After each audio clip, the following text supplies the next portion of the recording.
नमस्कार दोस्तों, एक बार फिर से स्वागत है आपका आपके फेवरेट यूट्यूब चैनल बुकड़ा में।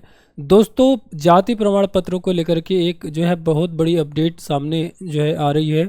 और दोस्तों, ऐसा हो सकता है आपको आने वाले समय में देखने को मिले कि जो आपका जाति प्रमाण पत्र जारी होता है उसमें जाति का उल्लेख कहीं भी न किया जा सके। तो दोस्तों, बिना देर के हुए स्टार्ट करते हैं आज की ये वीडियो। दोस्तों, जैसा कि आप यहाँ पे न्यूज़ की कटिंग देख पा रहे होंगे, बिना जाति बताए जारी होगा कास्ट सर्टिफिकेट। सुप्रीम कोर्ट ने केंद्र सरकार को दिया ये सुझाव। दोस्तों, सुप्रीम कोर्ट ने सोमवार को केंद्र सरकार से पूछा कि क्या जाति का उल्लेख किए बिना जाति प्रमाण पत्र जारी किया जा सकता है। शीर्ष अदालत ने कहा कि केंद्र सरकार अनुसूचित जाति वर्ग के व्यक्तियों को अधिकारों को बरकरार रखते हुए, मतलब उनको जो भी आरक्षण वगैरह मिलता है, जो भी अलग अलग योजनाओं में छूट वगैरह मिलती है, उनके अधिकारों को बरकरार रखते हुए उनकी उपजाति के लिए इस्तेमाल किए जाने वाली शब्दावली, जो शब्दावली इस्तेमाल की जाती है उनकी उपजाति के लिए, उसको बदलने का विचार करें ताकि जाति प्रमाण पत्रों में कुछ शब्दों के इस्तेमाल से बचा जा सके। जस्टिस सूर्यकांत और एन कोटेश्वर सिंह की पीठ ने माना कि इस मुद्दे पर फैसला लेना संसद का काम है, लेकिन कहा कि शब्दावली बदलने से व्यक्तियों को उनकी जाति के नाम से पहचाने जाने की प्रवृत्ति को रोकने में काफ़ी मदद मिलेगी।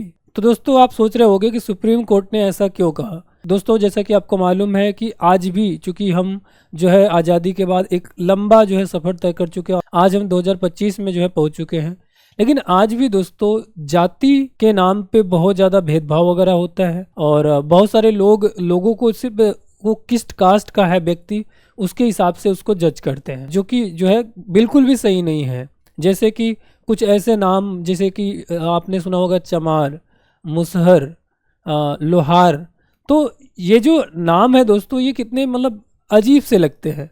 तो सुप्रीम कोर्ट का जो मेन जो मकसद है इसको बोलने का कि भाई आप क्या करते हो कि जाति प्रमाण पत्र में जाति इस तरीके से मेंशन करते हो, और ये शब्द जो है चूँकि समाज में इस तरीके से ये बड़े बेकार से लगते हैं। आप क्या करो, उनकी शब्दावली में चेंज करो, मतलब मीनिंग वही रहे लेकिन उनका जो मतलब है उसको आप बदल दो। अब दोस्तों बात करते हैं कि कोर्ट ने जो है क्या कहा।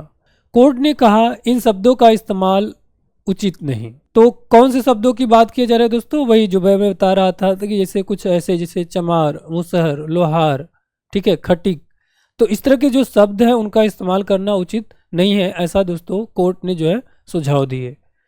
दोस्तों, पीठ ने कहा कि हमारा देश 1950, जैसा कि आपको बताया कि हमारा देश जो है 1950 से 2025 तक का एक लंबा सफ़र तय कर चुका है, और अब 2025 में इस तरह के शब्द का इस्तेमाल करना दोस्तों कहीं से भी उचित नहीं है। और दोस्तों, जैसा कि आपको मालूम है कि ये पूरी तरीके से विधायी मुद्दा है, यानी कि संसदीय मुद्दा है, और दोस्तों सुप्रीम कोर्ट इसको जो है बखूबी समझता है। बस सुप्रीम कोर्ट ने दोस्तों केंद्र सरकार को नोटिस इसलिए जारी किया इसको लेकर के कि केंद्र सरकार इसको लेकर के सजग रहे और संसद में इस चीज़ों पे बात विवाद करे और कोई जो है इसका एक हल निकाले। और दोस्तों, पीठ ने कहा कि इन व्यक्तियों के दर्जे को बदले बिना, मतलब इनको जो भी आरक्षण वगैरह मिलता है या जिनको जो भी अलग अलग गवर्नमेंट स्कीम्स वगैरह में जो भी लाभ वगैरह मिलता है, उनमें बदलाव किए बिना, मतलब आप सिर्फ क्या करो, सिर्फ शब्दावली, मतलब कास्ट सर्टिफिकेट में इनके लिए जो शब्द इस्तेमाल किए जाते हैं इनकी उपजाति बताने के लिए, उनकी शब्दावली में सिर्फ बदलाव करो, जिससे कि जो है उनको जो है सुनने में अच्छा लगे, लोगों को सुनने में, और लोग जाति के आधार पे जो है जज न कर पाए। और दोस्तों, अतिरिक्त सॉलिसिटर जनरल के.एम. नटराजन जो है पेश भी हुए थे, जो कि केंद्र सरकार की तरफ से जो है वकील थे।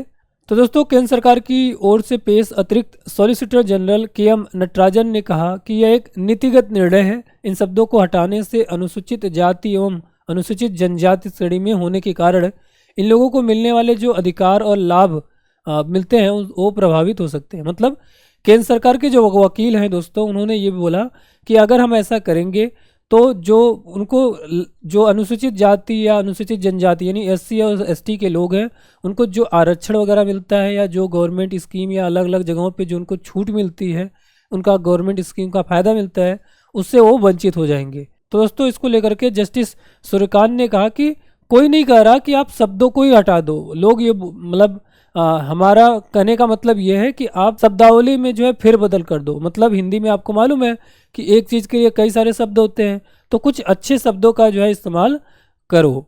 तो दोस्तों, ऐसा जो है सुप्रीम कोर्ट ने केंद्र सरकार को दोस्तों सुझाव दिया और ये बोला कि आप जो है प्लीज़, चूँकि ये एक बहुत ही गंभीर मुद्दा है, चूँकि आज भी आपको मालूम है गाँव में जो बड़े कास्ट के लोग हैं वो लोग अपने आप को पता नहीं क्या मतलब बहुत महान समझते हैं, अपना जो है ऊपर बैठेंगे, और जो SC ST वाले हैं या जो निचली कास्ट के लोग हैं उनको नीचे बैठाते हैं, अपन खुद कुर्सी पे बैठते हैं उनको नीचे बैठाते हैं।